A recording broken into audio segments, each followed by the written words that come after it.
सतनाम करता पुरख निर्भौ निर्वैर अकाल मूरत अजूनी सैवं गुर प्रसाद जप आद सच जुगाद सच है भी सच नानक होसी भी सच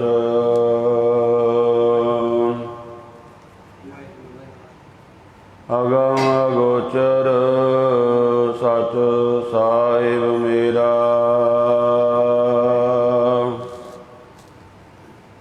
नानक बोले बुलाया तेरा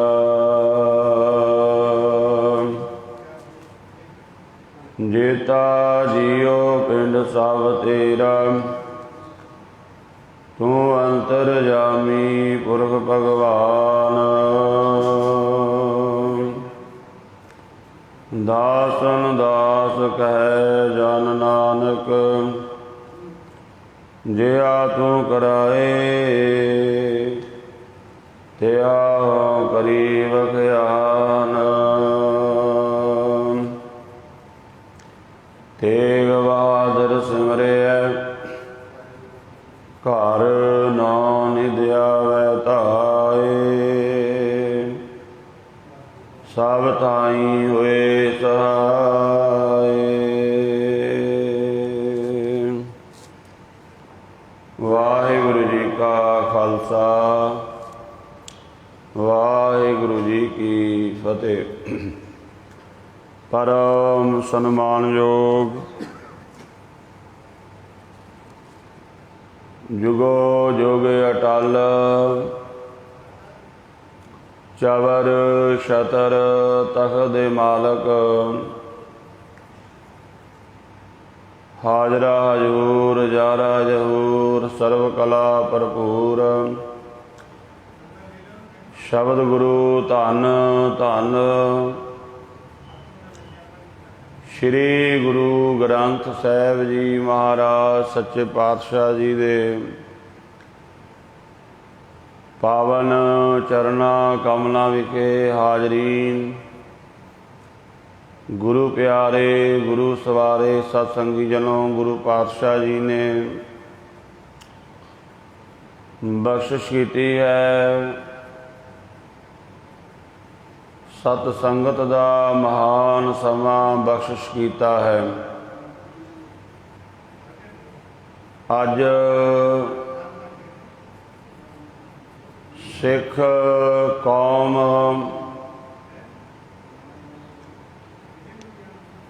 नौवें पातशाह श्री गुरु तेग बहादुर साहब महाराज जी का 400 साला पावन प्रकाश गुरपुरब मना रही है।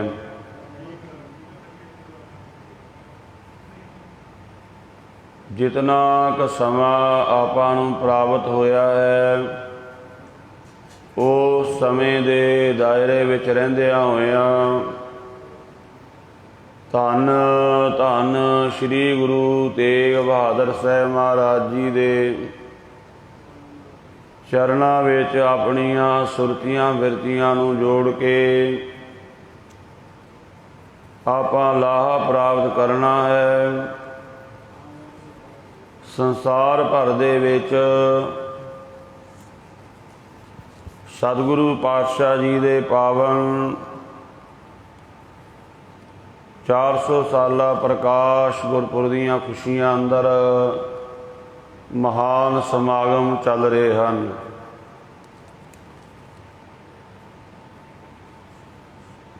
जदों आपां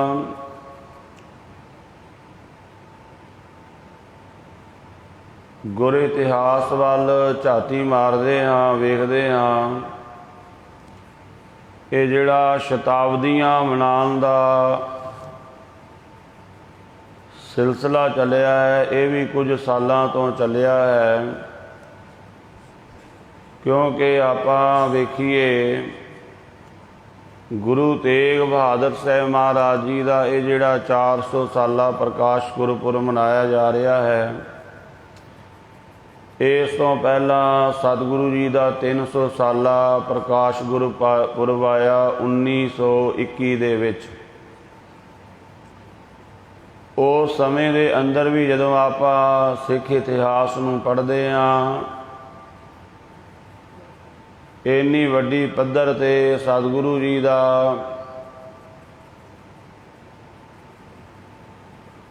प्रकाश गुरपुरब मनाउण दी कोई लिखत, कोई सबूत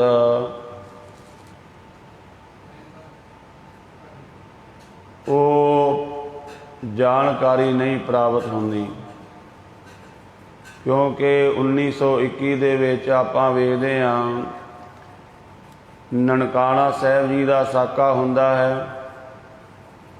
होर उस समय गुरुद्वारा सुधार दीयां लहरां चलियां हन ते सतगुरु जी का 300 साला शताब्दी गुरपुरब मनाउण दा कोई बहुता जिक्र प्राप्त नहीं हुंदा।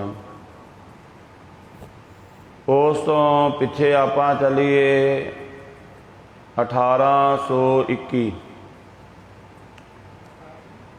1821 दे विच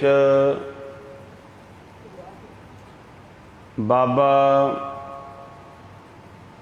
वाहिगुरु महाराजा रणजीत सिंह का राजकाल है ते महाराजा रणजीत सिंह का काल उस समय शुरुआत होंदी है।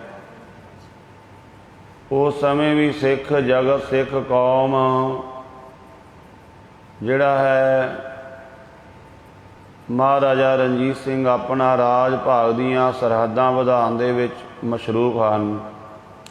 उस समय अंदर भी कोई ऐसा जिक्र नहीं मिलता कि श्री गुरु तेग बहादुर साहब महाराज जी का जो 300 साला है, 200 साला है, वो गुरपुरब शताब्दी रूप में मनाया गया होवे। फिर जदों 1721 का जिक्र आउंदा है, 1721 उस समय बाबा बंदा सिंह बहादुर उन्हां दी शहादत हो जाती है। उस समय सिख कौम ते बड़ियां आफतां आईयां ने। उस समय गुरु तेग बहादुर साहब महाराज जी का जो एक शताब्दी भाव 100 साला प्रकाश गुरपुरब उहदा भी मनाउण दा कोई शताब्दी मनाउण दा जिक्र नहीं आउंदा। 1621 दे विच 1 अप्रैल 1621 नूं श्री गुरु तेग बहादुर साहब महाराज जी का प्रकाश हुंदा है। अमृतसर की पावन धरती गुरुद्वारा साहब गुरु के महल साहब 1621 में सतगुरु जी का प्रकाश हुंदा है। विसाख बदी पंचमी 1678 बिक्रमी संमत ते उस समय 1621 विच प्रकाश है। 1721 विच भी कोई शताब्दी गुरपुरब मनाउण दा जिक्र नहीं। 1821 दे विच 200 साला, 1921 विच 300 साला शताब्दी गुरपुरब मनाउण दा कोई जिक्र नहीं आउंदा। ये अपने बड़े बड़े भाग बड़ी बख्शिश सतगुरु ने कीती कि आपां नूं ये सोझी बख्शी है कि सतगुरु गुरु तेग बहादुर साहब महाराज जी का ये 400 साला प्रकाश गुरपुरब मनाउण दा सुभाग आपां नूं प्राप्त हो रहा है। अज दे दिन श्री गुरु तेग बहादुर साहब जी महाराज अमृतसर की पावन धरती पिता मीरी पीरी दे मालक श्री गुरु हरगोबिंद साहब महाराज जी दे गृह विखे माता नानकी जी की कुखों गुरु के महल विखे उन्हां दा जन्म हुंदा है, उन्हां दा प्रकाश हुंदा है। इत्थे एक बेनती ये भी है, गुर इतिहास दे विच दो जिहड़े पूजनीक सत्कारक शब्द हैं वह हैं नानकी जी। पहले हैं बेबे नानकी जी, गुरु नानक देव महाराज जी की वड्डी भैन। ये सानू पता होना चाहिए है। दो महान हस्तियां, बेबे नानकी जी गुरु नानक देव जी की वड्डी भैन, ते दूसरे हैं माता नानकी जी। उन्होंने मात नानकी ही आख्या जाता है। छेवें पातशाह गुरु हरगोबिंद साहिब महाराज जी के महल उन्होंने धर्म पत्नी माता नानकी जी, उन्होंने कुखों अज दे दिन श्री गुरु तेग बहादुर साहिब महाराज जी जगत जलंधे दे उद्धार वास्ते अवतार धारण करते हैं। ये जिहड़ा शब्द आपां अवतार जां आगमन गुरपुरब कहते हैं, ये कोई शब्द बहुते वड्डे नहीं हैं। गुरु हस्ती दे सत्कार विच ये एक समझण वास्ते आपां वरतदे हां। वरना जे इन्हां शब्दां नूं पड़चोलीए, ये कोई शब्द बहुते सत्कारत शब्द नहीं हैं। आगमन का अर्थ है आके चला जाना इस धरती तो। अवतार शब्द ਇਹਦਾ अर्थ भी है उच्चे स्थान तो नीवें थां ते अवतरण करना।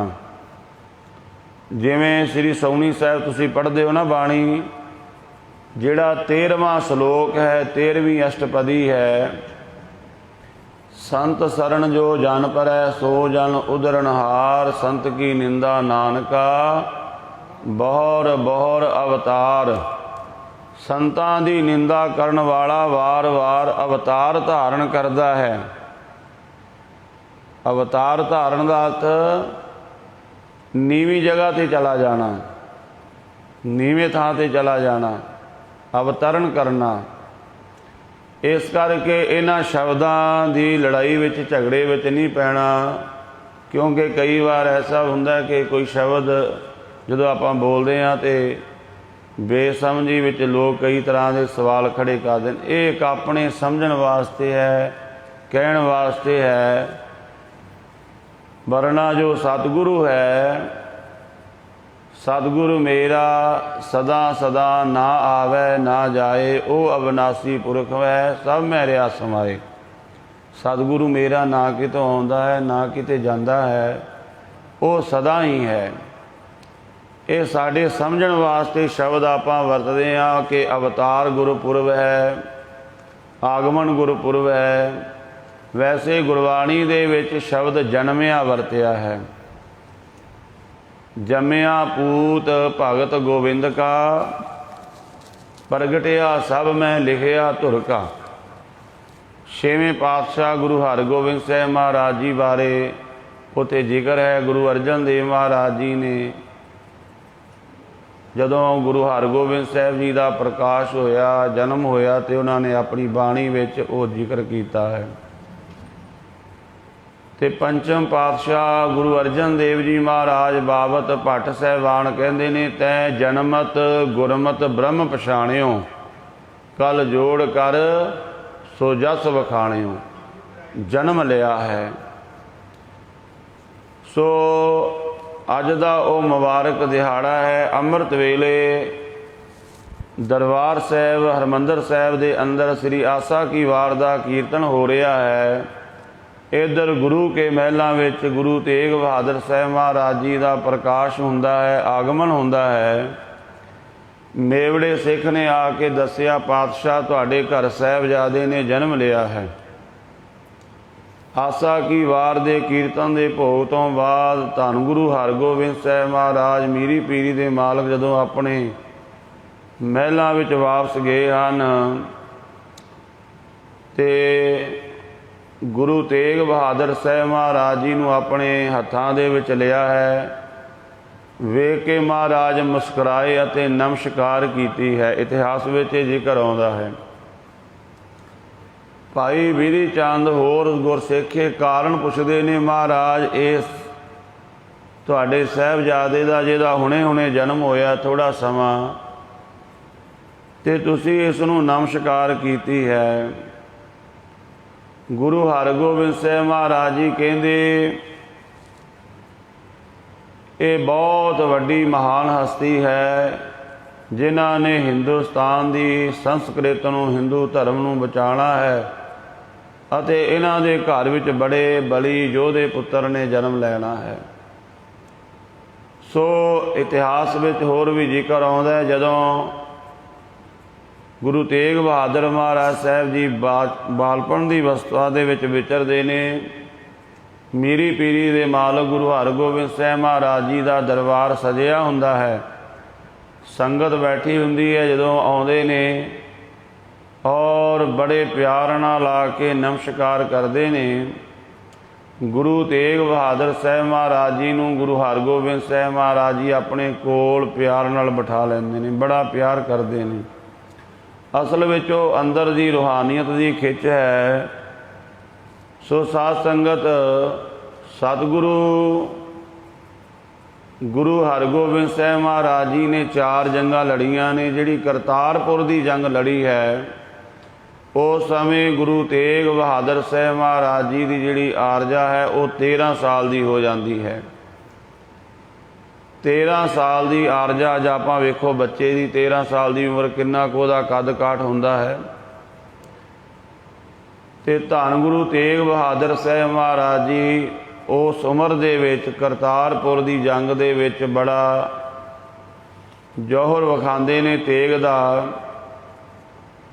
ਉੱਥੇ ਇੱਕ ਘਟਨਾ ਵਾਪਰਦੀ ਹੈ ਕਿ ਮਾਤਾ ਨਾਨਕੀ ਜੀ ਪਿੱਛੋਂ ਸੁਨੇਹਾ ਭੇਜਦੇ ਨੇ ਕਿ ਅਜੇ ਬੱਚਾ ਹੈ, 13 ਸਾਲ ਦੀ ਉਮਰ, ਕੋਈ ਜ਼ਿਆਦਾ ਵੱਡੀ ਉਮਰ ਨਹੀਂ ਹੁੰਦੀ, ਕਿ ਉਹਨਾਂ ਨੂੰ ਵਾਪਸ ਲਿਆਂਦਾ ਜਾਵੇ।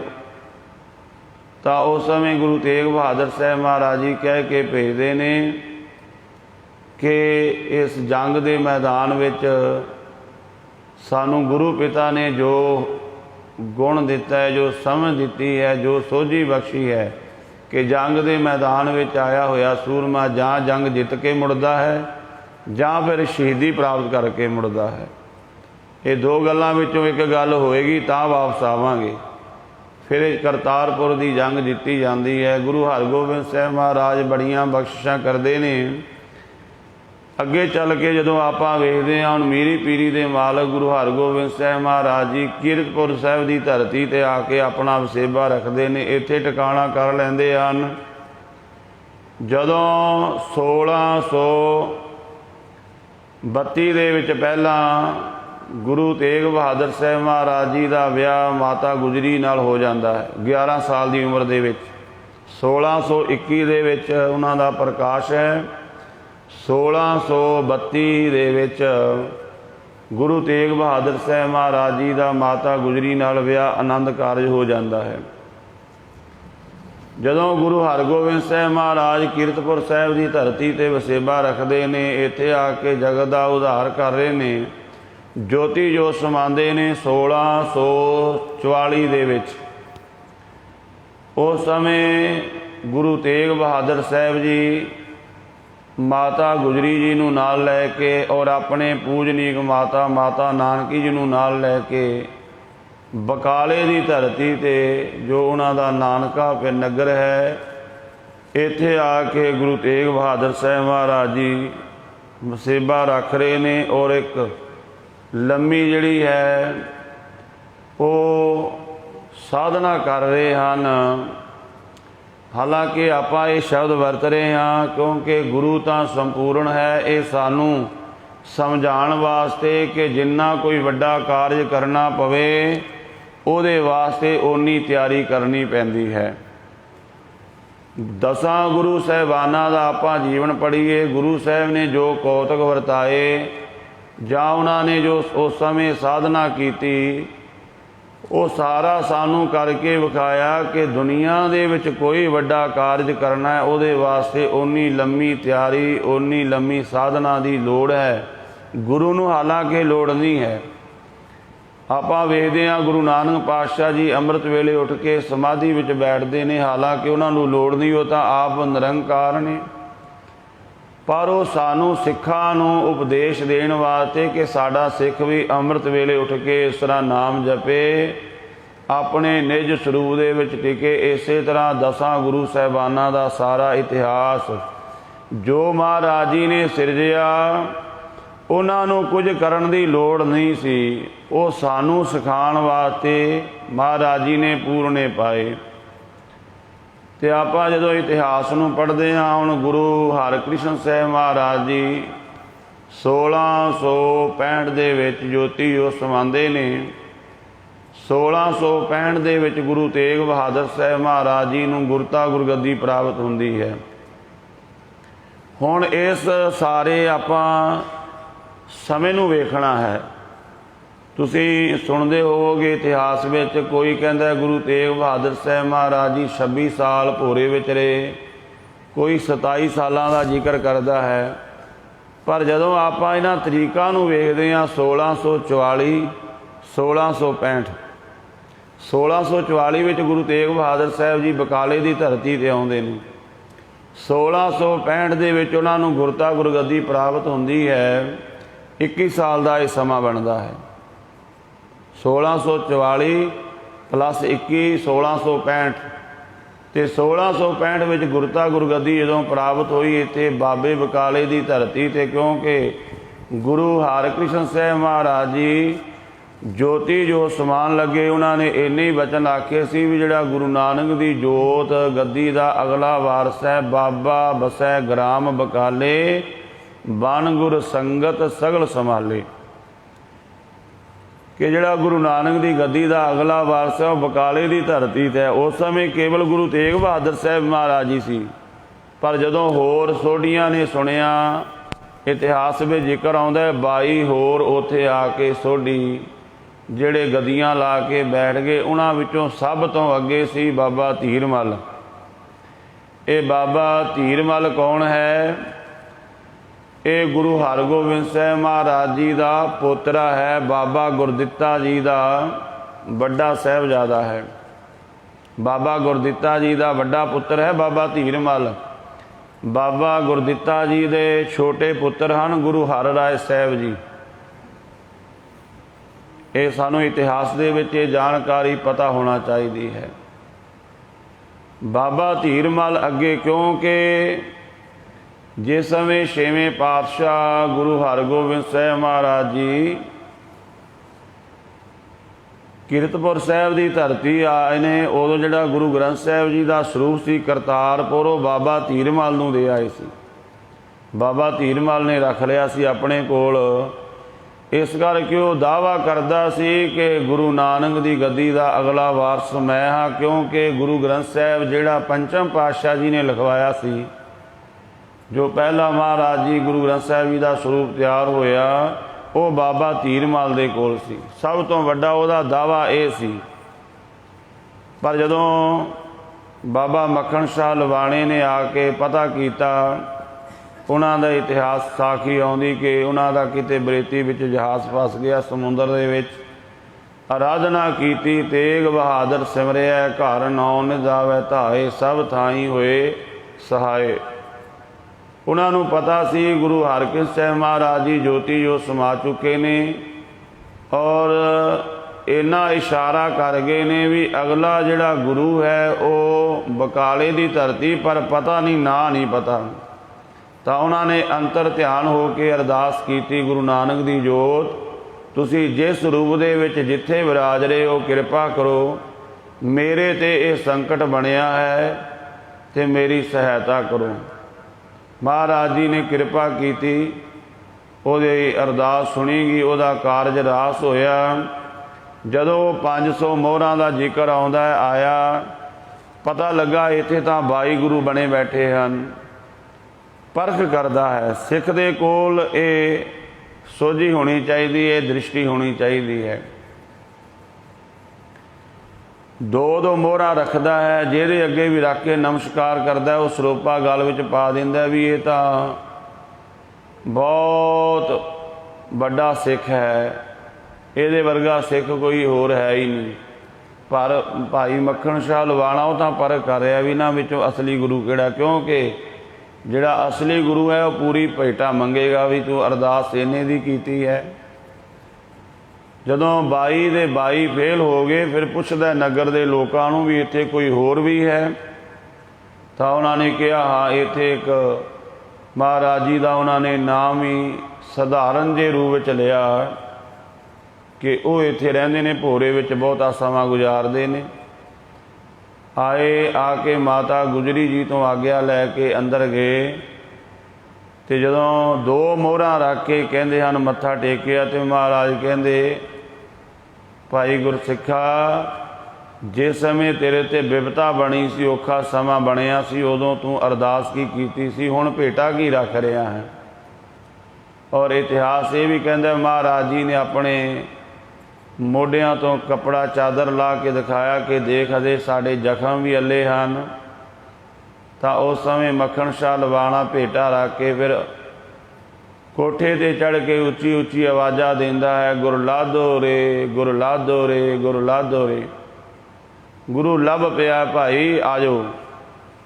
ਉਸ ਸਮੇਂ ਬਾਬਾ ਧੀਰਮਲ ਜਿਹੜਾ ਹੈ ਇਹਦਾ ਇੱਕ ਮਸੰਦ ਹੈ, ਕਿਉਂਕਿ ਬਹੁਤ ਸਾਰੇ ਮਸੰਦ ਇਹਦੇ ਨਾਲ ਜੁੜ ਗਏ ਸੀ ਕਿ ਉਹਨਾਂ ਨਾਲ ਇਹਨੇ ਸੱਠਗੜ ਕਰ ਲਈ ਵੀ ਤੁਹਾਨੂੰ ਵੀ ਕੁਝ ਧਨ ਦੇ ਦਿਆ ਕਰਾਂਗਾ ਜਿਹੜਾ ਚੜਾਵਾ ਚੜਿਆ ਕਰੇਗਾ। ਸੀਹੇ ਮਸੰਦ ਨੇ ਗੁਰੂ ਤੇਗ ਬਹਾਦਰ ਸਾਹਿਬ ਮਹਾਰਾਜ ਜੀ 'ਤੇ ਗੋਲੀ ਵੀ ਚਲਾਈ, ਪਰ ਉਹ ਵਾਰ ਖਾਲੀ ਗਿਆ। ਉਹਦੇ ਵਿੱਚ ਅੱਗੇ ਬਾਬਾ ਮੱਖਣ ਸ਼ਾਹ ਲਵਾਣਾ ਉਹਨਾਂ ਨੂੰ ਸੋਧਾ ਲਾਉਂਦੇ ਨੇ, ਉਹਨਾਂ ਕੋਲੋਂ ਗੁਰੂ ਗ੍ਰੰਥ ਸਾਹਿਬ ਜੀ ਦਾ ਸਰੂਪ ਵੀ ਵਾਪਸ ਲੈ ਲੈਂਦੇ ਨੇ। ਪਰ ਗੁਰੂ ਤੇਗ ਬਹਾਦਰ ਮਹਾਰਾਜ ਜੀ ਕਹਿੰਦੇ ਨਹੀਂ, ਐਸਾ ਨਹੀਂ ਸੀ ਕਰਨਾ, ਜਾਓ ਇਹ ਸਾਰਾ ਕੁਝ ਉਹਨਾਂ ਦਾ ਜਿਹੜਾ ਸਮਾਨ ਵੀ ਲੁੱਟਿਆ ਹੈ ਅਤੇ ਗੁਰੂ ਗ੍ਰੰਥ ਸਾਹਿਬ ਦਾ ਸਰੂਪ ਇਹ ਵੀ ਉਹਨਾਂ ਨੂੰ ਦੇ ਕੇ ਆਓ। ਇੱਥੋਂ ਬਾਬਾ ਬਕਾਲੇ ਦੀ ਧਰਤੀ ਤੋਂ ਮਹਾਰਾਜ ਚਾਲੇ ਪਾ ਕੇ ਅੰਮ੍ਰਿਤਸਰ ਪਹੁੰਚਦੇ ਹਨ। ਜਦੋਂ ਅੰਮ੍ਰਿਤਸਰ ਦੇ ਵਿੱਚ ਜਿਹੜੇ ਮਸੰਦ ਸੇਵਾ ਕਰ ਰਹੇ ਸੀ ਉਹਨਾਂ ਨੂੰ ਪਤਾ ਲੱਗਾ ਗੁਰੂ ਤੇਗ ਬਹਾਦਰ ਸਾਹਿਬ ਜੀ ਪ੍ਰਗਟ ਹੋ ਗਏ ਨੇ, ਉਹ ਆ ਰਹੇ ਨੇ।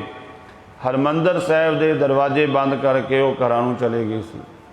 ਕਾਰਨ ਛੇਵੇਂ ਪਾਤਸ਼ਾਹ ਜੀ ਜਦੋਂ ਤੋਂ ਅੰਮ੍ਰਿਤਸਰ ਛੱਡ ਕੇ ਗਏ ਨੇ, ਉਸ ਤੋਂ ਬਾਅਦ ਗੁਰੂ ਹਰਿਰਾਏ ਸਾਹਿਬ ਜੀ ਦਾ ਇੱਕ ਜ਼ਿਕਰ ਆਉਂਦਾ ਹੈ ਕਿ ਉਹ ਥੋੜ੍ਹਾ ਜਿਹਾ ਸਮਾਂ ਇੱਧਰ ਆਏ ਨੇ, ਮੁੜ ਕੇ ਕੋਈ ਗੁਰੂ ਸਾਹਿਬਾਨ ਇੱਧਰ ਨਹੀਂ ਆਇਆ। ਇਸ ਕਰਕੇ ਮਸੰਦਾਂ ਦੀ ਰੋਜੀ ਰੋਟੀ ਚੱਲਦੀ ਸੀ, ਉਹਨਾਂ ਨੂੰ ਖਤਰਾ ਬਣ ਗਿਆ ਜੇ ਗੁਰੂ ਤੇਗ ਬਹਾਦਰ ਸਾਹਿਬ ਜੀ ਇੱਥੇ ਆ ਕੇ ਬੈਠ ਗਏ ਤਾਂ ਸਾਨੂੰ ਕਿਸੇ ਨੇ ਪੁੱਛਣਾ ਨਹੀਂ, ਇਹ ਸਾਰਾ ਧਨ ਚੜ੍ਹਾਵਾ ਜਿਹੜਾ ਹੈ ਸਾਡੇ ਕੋਲੋਂ ਚਲਾ ਜਾਵੇਗਾ। ਹਰਿਮੰਦਰ ਸਾਹਿਬ ਤੁਸੀਂ ਦਰਸ਼ਨ ਕਰਨ ਜਾਂਦੇ ਹੋ, ਉੱਥੇ ਇੱਕ ਸਥਾਨ ਬਣਿਆ ਹੈ ਥੜਾ ਸਾਹਿਬ ਨੇੜੇ ਹੀ। ਮਹਾਰਾਜ ਉੱਥੇ ਕੁਝ ਸਮਾਂ ਬੈਠੇ, ਜਦੋਂ ਵੇਖਿਆ ਕੋਈ ਨਹੀਂ ਆਇਆ, ਫਿਰ ਸਤਿਗੁਰੂ ਜੀ ਉੱਥੋਂ ਚੱਲ ਕੇ ਵੱਲੇ ਨਗਰ ਦੇ ਵਿੱਚ ਗਏ। ਉੱਥੋਂ ਦੀ ਸੰਗਤ ਨੇ ਮਹਾਰਾਜ ਜੀ ਦਾ ਬੜਾ ਸਤਿਕਾਰ ਕੀਤਾ ਅਤੇ ਸਤਿਗੁਰੂ ਪਾਤਸ਼ਾਹ ਜੀ ਜਦੋਂ ਇੱਥੇ ਵੱਲੇ ਨਗਰ ਵਿੱਚ ਆਏ ਨੇ, ਫਿਰ ਮੱਖਣ ਸ਼ਾਹ ਲਵਾਣੇ ਨੇ ਉਹਨਾਂ ਮਸੰਦਾਂ ਨੂੰ ਜਾ ਕੇ ਝਾੜ ਪਾਈ ਕਿ ਗੁਰੂ ਤੇਗ ਬਹਾਦਰ ਸਾਹਿਬ ਤਾਂ ਤੁਹਾਨੂੰ ਤਾਰਨ ਵਾਸਤੇ, ਬਖਸ਼ਿਸ਼ ਕਰਨ ਵਾਸਤੇ ਆਏ ਸੀ। ਇਹ ਫਿਰ ਆਪਣੀ ਮਾਫੀ ਮੰਗਣ ਵਾਸਤੇ ਆਏ ਜਦੋਂ ਮਹਾਰਾਜ ਜੀ ਦੇ ਕੋਲ, ਅਤੇ ਗੁਰੂ ਤੇਗ ਬਹਾਦਰ ਮਹਾਰਾਜ ਜੀ ਫਿਰ ਵੱਲੇ ਨਗਰ ਵਿੱਚ ਬਿਰਾਜਮਾਨ। ਉੱਥੇ ਮਹਾਰਾਜ ਨੇ ਬਚਨ ਆਖੇ, ਨੈ ਮਸੰਦ ਤੁਮ ਅੰਮ੍ਰਿਤ ਸਰੀਏ, ਤ੍ਰਿਸ਼ਨਾ ਅਗਨ ਅੰਤਰ ਤੇ ਸੜੀਏ। ਮਹਾਰਾਜ ਕਹਿੰਦੇ ਤੁਸੀਂ ਅੰਮ੍ਰਿਤਸਰ ਵਾਲੇ ਨਹੀਂ ਹੋ, ਕਿਉਂਕਿ ਅੰਮ੍ਰਿਤਸਰ ਦਾ ਵਾਸੀ ਜਿਹਦੇ ਅੰਦਰ ਅੰਮ੍ਰਿਤ ਹੈ, ਜਿਹਦੇ ਅੰਦਰ ਦਇਆ ਹੈ, ਸਤ ਸੰਤੋਖ ਹੈ। ਮਹਾਰਾਜ ਕਹਿੰਦੇ ਤੁਸੀਂ ਤਾਂ ਤ੍ਰਿਸ਼ਨਾ ਦੀ ਅੱਗ ਨਾਲ ਅੰਦਰੋਂ ਸੜੇ ਹੋਏ ਹੋ। ਔਰ ਵੱਲੇ ਨਗਰ ਦੀਆਂ ਖਾਸ ਕਰਕੇ ਜਿਹੜੀਆਂ ਮਾਈਆਂ ਬੀਬੀਆਂ ਸੀ, ਇਹਨਾਂ ਨੇ ਬੜੀ ਸੇਵਾ ਕੀਤੀ ਅਤੇ ਮਹਾਰਾਜ ਨੇ ਆਖਿਆ ਮਾਈਆਂ ਰੱਬ ਰਜਾਈਆਂ, ਬੜੀਆਂ ਬਖਸ਼ਿਸ਼ਾਂ ਕੀਤੀਆਂ। ਉੱਥੋਂ ਮਹਾਰਾਜ ਫਿਰ ਕੀਰਤਪੁਰ ਸਾਹਿਬ ਇਹਨਾਂ ਨਗਰਾਂ ਵੱਲ ਆਉਂਦੇ ਹੋਏ ਮਹਾਰਾਜ ਜੀ ਮਾਖੋਵਾਲ ਦੀ ਧਰਤੀ, ਜਿਸ ਨੂੰ ਆਪਾਂ ਅੱਜ ਕੱਲ੍ਹ ਆਨੰਦਪੁਰ ਸਾਹਿਬ ਕਹਿੰਦੇ ਹਾਂ, ਇਹ ਮਹਾਰਾਜ ਜੀ ਨੇ ਉੱਥੋਂ ਦੇ ਰਾਜਾ ਜਿਹੜਾ ਸੀ ਦੀਪ ਚੰਦ, ਉਹਨਾਂ ਦੇ ਕੋਲੋਂ ਮਹਾਰਾਜ ਜੀ ਨੇ ਜ਼ਮੀਨ ਖਰੀਦੀ 57,000 ਕੁਝ ਪੈਸਿਆਂ ਦੇ ਵਿੱਚ।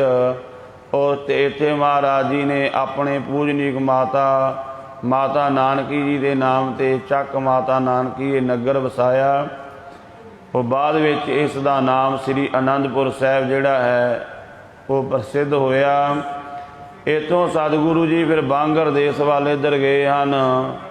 जिहड़ा सतगुरु जी का जिक्र इलाहाबाद का आउंदा है, होर अनेक स्थानां ते गए तो महाराज पटने की धरती ते अपने परिवार नूं छड्ड के फिर अगे ढाका बंगाल इधर गए हैं। जिस समय गुरु तेग बहादुर महाराज जी ढाके बंगाल के इलाके विच हन, उस समय पटने की धरती ते गुरु गोबिंद सिंह महाराज जी ने अपनी बाणी विच आखिया है कि जदों मेरे पिता माता इलाहाबाद प्रयागराज पहुँचे, तहीं प्रकाश हमारा भयो, पटना शहर विखे भव लियो। मुर पित पूरज कीनस प्याना, भांत भांत के तीरथ नाना, जब ही जातर बैणी भये, पुण्य दान दिन करत बतये, तहीं प्रकाश हमारा भयो, पटना शहर विखे भव लियो। पटने की धरती ते गुरु गोबिंद सिंह महाराज जी का प्रकाश हुंदा है। गुरु तेग बहादुर साहब महाराज जी के कोले समा खबर पहुँचती है। महाराज उतों हुक्मनामा लिखते ने, बालक का नाम गोविंद राय रखना है। ये महाराज जी ने अपने हुक्मनामे में कह दिता। और महाराज ने यह भी आखिया कि इन्हों कदे झिड़कना नहीं है, क्योंकि पातशाह जी अंदर की अवस्था नूं जानते हैं। तो सतगुरु गुरु तेग बहादुर महाराज जी फिर आसाम के इलाके विच गए। उत्थे महाराज उतों के राजे की संधि जिहड़ी है राजा राम सिंह नाल कराई, ते महाराज फिर वापस आए ने पटने की धरती। कुछ समा रहे, परिवार नूं फिर पटने की धरती ते छड्ड के आ महाराज आनंदपुर साहिब पहुँचते हैं। ते बाद विच परिवार नूं महाराज जी ने फिर इत्थे सदना किया है। 1672 ईस्वी का यह जिक्र है, जिस समय गुरु तेग बहादुर साहब महाराज जी दोबारा आनंदपुर साहिब की धरती ते आउंदे ने। श्री गुरु नानक देव महाराज जी तो बाद गुरु तेग बहादुर साहब महाराज जी ऐसी गुरु हस्ती है जिन्हों ने लम्मा ये प्रचार दौरा किया है। थां पर थां जाके महाराज जी ने नाम बाणी का छिट्टा मारिया ते सड़दी भुजदी हुई लुकाई का उधार किया है। 1672 दे विच जदों महाराज गुरु तेग बहादुर जी इत्थे आए ने, फिर परिवार नूं पिछों पटने की धरती तो सद्या है। तो 1675 11 नवंबर 1675 जदों गुरु तेग बहादुर महाराज जी की शहादत हुंदी है, उस तो पहला का जिक्र है कि औरंगजेब ने इस्लाम मत सारे पासे फैलाण वास्ते ये हुक्मनामा उन्हें अपना जारी कर दिता कि प्यार नाल, धन नाल, लालच नाल, डरावे नाल, जिस तरह भी हुंदा है, तुसी इस्लाम मत का जिहड़ा है वो प्रसार करना है। अपने जिन्ने भी ये जरनैल हाकम सन, नवाब सन, तो कश्मीर की धरती जिहड़ी है ये विद्वानां दा, खास करके हिंदू सनातन धर्म के विद्वानां दा, धार्मिक लोकां दा, हस्तियां दा गढ़ सी। कश्मीर का जिहड़ा इलाका है ਇਹਦਾ बहुत सुंदर जिक्र आउंदा है ग्रंथां दे विच। इत्थों शुरुआत हुंदी है बहुत ही, क्योंकि किसी भी कौम के विद्वान जिहड़े ने, धार्मिक लोग, वड्डियां हस्तियां जदों वो ग्राएमान हो जाण जां किसी होर मत नूं धारण कर लैण, आम लोग फिर उन्हां दा मन भी ढह ढेरी हो जाता है। वो भी कहंदे आपां भी उस पासे चलते हैं। एक आम बंदा कोई किसी धर्म नूं धारण कर ले, इन्नी सट नहीं बजदी। जदों कोई वड्डा धर्म का मुखी, कोई प्रचारक, कोई विद्वान अपने धर्म नूं छड्ड के दूजे धर्म विच जावे ते उहदा लोकां ते बड़ा असर हुंदा भी ये इन्ना विद्वान बंदा जे ये उस पासे गया है तां कोई गल है, कोई कारण है विच चला नहीं गया। उहदे पिछे वेख के लोग फिर होर उस मत नूं धारण करते हैं। इसे करके इन्होंने कश्मीर की धरती तो बड़ा जोर लाया। वो विद्वान पंडित उन्होंने कहा सानू समा दिओ, जेकर असीं अपना कुछ हल कर सके ठीक है, नहीं तो फिर असीं इस्लाम मत नूं धारण कर लवांगे। ਉਹਦੇ ਬਾਰੇ ਕਈ ਤਰ੍ਹਾਂ ਦੀਆਂ ਵਿਚਾਰਾਂ ਆਉਂਦੀਆਂ ਨੇ। ਇਕੱਠੇ ਹੋ ਕੇ ਕਿਰਪਾ ਰਾਮ ਪੰਡਤ ਦੀ ਅਗਵਾਈ ਦੇ ਵਿੱਚ ਸਾਰੇ ਆਏ ਅਤੇ ਗੁਰੂ ਤੇਗ ਬਹਾਦਰ ਸਾਹਿਬ ਮਹਾਰਾਜ ਜੀ ਦੇ ਕੋਲ ਉਹਨਾਂ ਨੇ ਆ ਕੇ ਫਰਿਆਦ ਕੀਤੀ। ਗੋਬਿੰਦ ਰਾਏ ਗੁਰੂ ਗੋਬਿੰਦ ਸਿੰਘ ਮਹਾਰਾਜ ਜੀ ਉਸ ਸਮੇਂ ਉਹਨਾਂ ਦੀ 9 ਸਾਲ ਦੀ ਜਿਹੜੀ ਆਰਜਾ ਹੈ ਉਹ ਕੋਲ ਆਏ ਹਨ ਅਤੇ ਆ ਕੇ ਪੁੱਛਦੇ ਨੇ, ਪਿਤਾ ਜੀ ਇਹ ਕੌਣ ਲੋਕ ਹਨ? ਕਹਿਣਾ ਕੀਤਾ, ਲਾਲ ਜੀ ਇਹ ਕਸ਼ਮੀਰੀ ਪੰਡਤ ਹਨ, ਇਹਨਾਂ ਦੀ ਸੰਸਕ੍ਰਿਤੀ, ਇਹਨਾਂ ਦਾ ਧਰਮ, ਇਹਨਾਂ ਦੇ ਧਾਰਮਿਕ ਗ੍ਰੰਥ ਜੋ ਕੁਝ ਵੀ ਹੈ ਉਹ ਸਾਰਾ ਅੱਜ ਖਤਰੇ ਦੇ ਵਿੱਚ ਹੈ। ਕੋਈ ਵੀ ਦੁਨੀਆ ਵਿੱਚ ਕੌਮ ਧਰਮ ਉਹ ਤਾਂ ਹੀ ਜੀਵਦੀ ਹੈ ਜੇਕਰ ਉਹਦੇ ਸੰਸਕ੍ਰਿਤ, ਉਹਦੇ ਗ੍ਰੰਥ, ਉਹਦੀ ਵਿਦਿਆ ਦੇ ਕੇਂਦਰ ਉਹ ਸਾਰਾ ਕੁਝ ਬਚਿਆ ਰਹੇ। ਜਦੋਂ ਕਿਸੇ ਕੌਮ ਦੇ ਧਾਰਮਿਕ ਗ੍ਰੰਥ ਨਸ਼ਟ ਹੋ ਜਾਣ, ਉਹਨਾਂ ਦੀ ਮਰਿਆਦਾ ਖਤਮ ਕਰ ਦਿੱਤੀ ਜਾਵੇ ਔਰ ਉਹਨਾਂ ਦੇ ਧਾਰਮਿਕ ਅਦਾਰੇ ਜਿਹੜੇ ਜਿੱਥੋਂ ਉਹਨਾਂ ਦੇ ਲੋਕ ਸਿੱਖਿਆ ਲੈਂਦੇ ਨੇ ਉਹ ਖਤਮ ਕਰ ਦਿੱਤੇ ਜਾਣ, ਕੌਮ ਖਤਮ ਹੋ ਜਾਂਦੀ ਹੈ। ਜਿਸ ਕੌਮ ਦੀ ਸੰਸਕ੍ਰਿਤੀ ਗੁਣ ਜਿਹੜੇ ਧਾਰਮਿਕ ਗ੍ਰੰਥ ਨੇ ਉਹਨਾਂ ਦੀ ਮਰਿਆਦਾ ਜਿਹੜੀ ਹੈ ਖਤਮ ਕਰ ਦਿੱਤੀ ਜਾਵੇ। ਅੱਜ ਆਪਾਂ ਵੇਖਦੇ ਹਾਂ ਸਾਡੇ ਵਿੱਚ ਵੀ ਇਹ ਜ਼ੋਰ ਲਾਇਆ ਜਾ ਰਿਹਾ ਹੈ, ਕਹਿੰਦੇ ਵੀ ਜਿਹੜਾ ਅੰਮ੍ਰਿਤ ਤਿਆਰ ਹੁੰਦਾ 5 ਬਾਣੀਆਂ ਪੜ੍ਹ ਕੇ ਅੰਮ੍ਰਿਤ ਤਿਆਰ ਕਰਨ ਦੀ ਕੀ ਲੋੜ ਹੈ। 3 ਬਾਣੀਆਂ ਕਿਸੇ ਨੇ ਪੜ੍ਹਨੀਆਂ ਸ਼ੁਰੂ ਕਰਤੀਆਂ, ਕਿਸੇ ਨੇ ਕੁਝ। ਉਹਦਾ ਕਾਰਨ ਇਹ ਹੈ, ਇਹਦੇ ਪਿੱਛੇ ਚਾਲ ਕੁਝ ਹੋਰ ਹੈ ਵੀ ਇਹਨਾਂ ਦੀ ਜਿਹੜੀ ਮਰਿਆਦਾ ਹੈ ਧਾਰਮਿਕ ਗ੍ਰੰਥਾਂ ਦੀ ਉਹਨੂੰ ਖਤਮ ਕਰ ਦਿੱਤਾ ਜਾਵੇ। ਜੇ ਕਿਸੇ ਬੰਦੇ ਕੋਲ ਧਰਮ ਨਹੀਂ ਹੈ, ਗੁਰਬਾਣੀ ਕਹਿੰਦੀ ਉਹ ਬੰਦਾ ਪਸ਼ੂ ਹੈ। ਪਸ਼ੂ ਨੂੰ ਸੰਗਲ ਪਾ ਲਓ, ਰੱਸਾ ਪਾ ਲਓ, ਗੱਡੇ ਅੱਗੇ ਜੋੜ ਲਓ, ਹਲ ਵਾਹਣ ਲੱਗ ਜਾਓ, ਉਹਦੇ ਉੱਤੇ ਵਜਨ ਚੁੱਕ ਕੇ ਲਾ ਦਿਓ, ਉਹਦੀ ਆਪਣੀ ਕੋਈ ਮਰਜ਼ੀ ਨਹੀਂ ਹੈ। ਕੌਮਾਂ ਗੁਲਾਮ ਹੋ ਗਈਆਂ ਜਿਨ੍ਹਾਂ ਦੇ ਕੋਲ ਧਾਰਮਿਕ ਗ੍ਰੰਥ ਨਾ ਰਹੇ ਜਾਂ ਧਾਰਮਿਕ ਗ੍ਰੰਥਾਂ ਦੀ ਮਰਿਆਦਾ ਵਿਗਾੜ ਦਿੱਤੀ, ਜਾਂ ਉਹਨਾਂ ਦੇ ਜਿਹੜੇ ਧਾਰਮਿਕ ਅਦਾਰੇ ਸਨ ਜਿੱਥੋਂ ਉਹਨਾਂ ਨੂੰ ਵਿੱਦਿਆ ਮਿਲਦੀ ਸੀ ਉਹ ਚੀਜ਼ਾਂ ਖਤਮ ਕਰ ਦਿੱਤੀਆਂ, ਜਾਂ ਉਹਨਾਂ ਦੇ ਵਿਦਵਾਨ ਖਤਮ ਕਰ ਦਿੱਤੇ। ਉਹ ਕੌਮਾਂ ਨਸ਼ਟ ਹੋ ਜਾਂਦੀਆਂ ਨੇ, ਬਰਬਾਦ ਹੋ ਜਾਂਦੀਆਂ ਨੇ। ਤਾਂ ਭਾਈ ਸੰਤੋਖ ਸਿੰਘ ਜੀ ਮਹਾਨ ਕਵੀ, ਉਹਨਾਂ ਨੇ ਲਿਖਿਆ ਹੈ ਗੁਰੂ ਗੋਬਿੰਦ ਸਿੰਘ ਮਹਾਰਾਜ ਜੀ ਦੀ ਮਹਿਮਾ ਦੇ ਵਿੱਚ, ਕਹਿਣ ਲੱਗੇ ਹਿੰਦੁਸਤਾਨ ਦੇ ਲੋਕੋ, ਬਲਕਿ ਸਾਰੀ ਜਿੰਨੀ ਵੀ ਇਹ ਸੰਸਾਰ ਦੀ ਖਲਕਤ ਹੈ, ਜਿੰਨੇ ਵੀ ਧਰਮ ਨੇ ਦੁਨੀਆ ਦੇ ਵਿੱਚ ਔਰ ਉਹਨਾਂ ਵਿੱਚੋਂ ਖਾਸ ਕਰਕੇ ਹਿੰਦੁਸਤਾਨ, ਇਹ ਗੁਰੂ ਗੋਬਿੰਦ ਸਿੰਘ ਮਹਾਰਾਜ ਜੀ ਦੀ ਕਿਰਪਾ ਕਰਕੇ ਸਾਰੇ ਸੰਸਾਰ ਵਿੱਚ ਤਰ੍ਹਾਂ ਤਰ੍ਹਾਂ ਦੇ ਧਰਮ ਹਨ। ਨਹੀਂ ਤੇ ਕੀ ਹੋਣਾ ਸੀ? ਛਾਏ ਜਾਤੀ ਏਕਤਾ ਅਨੇਕਤਾ ਵਿਲਾਏ ਜਾਤੀ ਹੋਵਤੀ ਕਚੀਲਤਾ ਕਿਤਾਬਨ ਕੁਰਾਨ ਕੀ, पाप ही परपक जाते धर्म दसक जाते वर्ण गरक जाते सहत विधान की, देवी देव द्योरे संतोख सिंह दूर होते रीत मिट जाती कथा वेदन पुराण की, पावन परम सूर गुरु गोबिंद सिंह मूरत न होती जो पै करुणा निधान की। ये गुरु गोबिंद सिंह महाराज जी की कृपा भी सारे धर्मां विच मंदिरां विच टल वजदे ने, नहीं तो सारे पासे छाए जाति एकता इक्को धर्म हो जाना सी इस्लाम। अनेकता बिलाए जाती, ना बोधी रहने सी, ना जैनी रहने सी, ना होर जिन्ने कोई धर्मां दे अज दावे करते ने। जां आपां वेखदे हां इस मुल्क दे विच इन्ने लोग किरत घण के वो गुरु गोबिंद सिंह महाराज जी की बराबरी करन दा यतन करते ने। गुरमुखो ये गुरु गोबिंद सिंह महाराज जी की किरपा, नहीं तो सारे पासे इस्लाम ही होना सी। छाए जाती एकता अनेकता बिलाए जाती होवती कुचीलता किताबन कुरान की। धार्मिक ग्रंथों की कोई मर्यादा नहीं थी रहन देनी।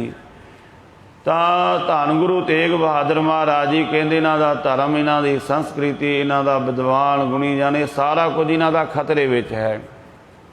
कोई हल, कोई कुर्बानी देवे, कोई महान महापुरुष वो इन्हों वास्ते कुर्बानी देवे तो कह लगे भी तुहाडे तो वड्डा होर कौन महापुरुष इस दुनिया दे विच है। गुरु गोबिंद सिंह महाराज बालपन की अवस्था है, आप अपने पिता नूं कुर्बानी वास्ते, शहादत वास्ते तोरिया है। और सतगुरु जी फिर उन्होंने पंडितां नूं कहना कीता कि जाओ जाके कह दो कि साडे गुरु गुरु तेग बहादुर साहब जी हैं। हाँ जे वो इस्लाम मत धारण कर लेंदे ने सारा हिंदू धर्म असी सारे दे सारे इस्लाम मत नूं धारण कर लांगे, बस इको हस्ती नूं मुसलमान बना लो। बड़े खुश होए। औरंगजेब दे सलाहकार मंत्री भी एक बंदे नूं मुसलमान बनाना किहड़ा औखा है। तो गुरु तेग बहादुर साहब महाराज जी 5 सिखां नूं नाल लैके चाले पांदे ने। आपां इतिहास पढ़िए गुरु तेग बहादुर साहब महाराज जी दा बख्शिशां ही करदे जांदे ने। अपने नेड़े वेखो इत्थे पिलखणी पिंड दे विच गुरुद्वारा है, फलो फुलो महाराज जी ने वर दिते। इस तरह होर भी दुखनवार साहब का गुरुद्वारा है पटियाले की धरती ते। ये लाहल पिंड सी इत्थे पहला, और इत्थे कई तरह दीयां बीमारियां का जिहड़ा वासा सी उहदे विचों एक जिक्र आउंदा है कि एक बीबी उहदे बच्चा जिहड़ा कोई जन्म लैंदा सी मर जांदा सीगा। समय तो पहला ही बच्चे का जन्म होना मर जाना। उन्हें आके बेनती की तो गुरु तेग बहादुर साहब महाराज जी कहते भाई इत्थे एक टोभा सी उत्थे जिथे अजकल सरोवर बने हुए। महाराज कहते भाई महाराज जी ने अपने मुबारक चरण पाए उत्थे ते क्या इत्थे भाई आके पंचमी नूं जिहड़ा कोई बीबी किसी भी तरह का रोग होएगा रोगी आके इशनान करेगा, शरधा भावना नाल उहदा रोग दूर होवेगा। गल शरधा दी है। आपां हुण गुरु ग्रंथ साहिब जी दी ताबिया बैठे हाँ, इत्थे भी जिहड़ा शरधा नाल आवेगा गुरु वही है जो शरधा कर सेवदे गुरपार उतारन हार। इस तरह महाराज जी ने थां पर थां बख्शिशां करते हुए 11 नवंबर 1675 नूं महाराज जी दिल्ली चांदनी चौक कोतवाली दे नेड़े महाराज जी उत्ते शहादत देंदे ने 3 सिखां दे नाल। उत्थे गुरुद्वारा श्री सीसगंज साहिब सुशोभित है जिथे महाराज जी के धड़ का संस्कार होया। रकाबगंज गुरुद्वारा साहब वो भाई लखी शाह वणजारा जिन्होंने सेवा महान निभाई। सो भाई जेता गुरु तेग बहादुर साहब महाराज जी का सीस लैके लम्मा पैंडा तय करके आनंदपुर साहब की धरती ते पहुँचे। उत्थे गुरु गोबिंद सिंह महाराज जी संगतां समेत गुरु तेग बहादुर साहब जी के पावन सीस का संस्कार किया। उत्थे भी गुरुद्वारा सीसगंज साहब सुशोभित है। सो ऐसे सतगुरु गुरु तेग बहादुर साहब महाराज जी उन्हां दीयां बख्शिशां जे आपां सिफत करन लगीए मुकदी नहीं है, बेअंत है। गुरु की महिमा अगाध बोध है। सतगुरु गुरु तेग बहादुर महाराज जी के 59 शब्द और 57 श्लोक गुरु ग्रंथ साहब जी दे विच ये गुरु गोबिंद सिंह महाराज जी ने दर्ज किए, जिन्होंने आपां भोग दे श्लोक भी कहते हैं। 57 श्लोक गुरु तेग बहादुर साहब महाराज जी की सारी बाणी बैरागमई है। तो साहब सच्चे पातशाह जी बाणी भी सानू वार वार सचेत करते हैं भाई ये जीवन बड़ा कीमती मिलया है। तुसी नाम जप के गुरु वाले बन के परमात्मा की प्राप्ति कर लो। परमात्मा किते दूर नहीं है। काहे रे बन खोजन जाई सर्व निवासी सदा अलेपा तो ही संग समाई। पोभ मद ज्यों बास बस है मुकर माहे जैसे छाई तैसे ही हर बसे निरंतर घाटी खोजो भाई। फिर महाराज ये भी बचन करते ने कोई बंदा पापी है पापां नाल भरिया होया है, कोई पशु बिरती विच जी रहा है। महाराज कहते डरन की लोड़ नहीं। वेखो अजामल पापी जग जाने निमक माहे निस्तारा। रब की शरण विच आवो भला होवेगा। जब ही शरण गई कृपा निध गज गरा ते छूटा एक हाथी। जदों उन्होंने फाई पै गई उन्हें भी परमात्मा की शरण लई तो वह भी भला हो गया, तुहाडा क्यों ना होवेगा। सो ऐसे सतगुरु धन गुरु तेग बहादुर साहब महाराज जी के पावन 400 साला प्रकाश गुरपुर दियाँ आप संगतां नूं लख लख वधाइयां होण। दरगाही बाणी दे 2 श्री सहज पाठ जो जाप होए ने, आओ हुण दोवें सहज पाठां दे भोग पाए जाने हैं। मन बिरतियां नूं एकागर कर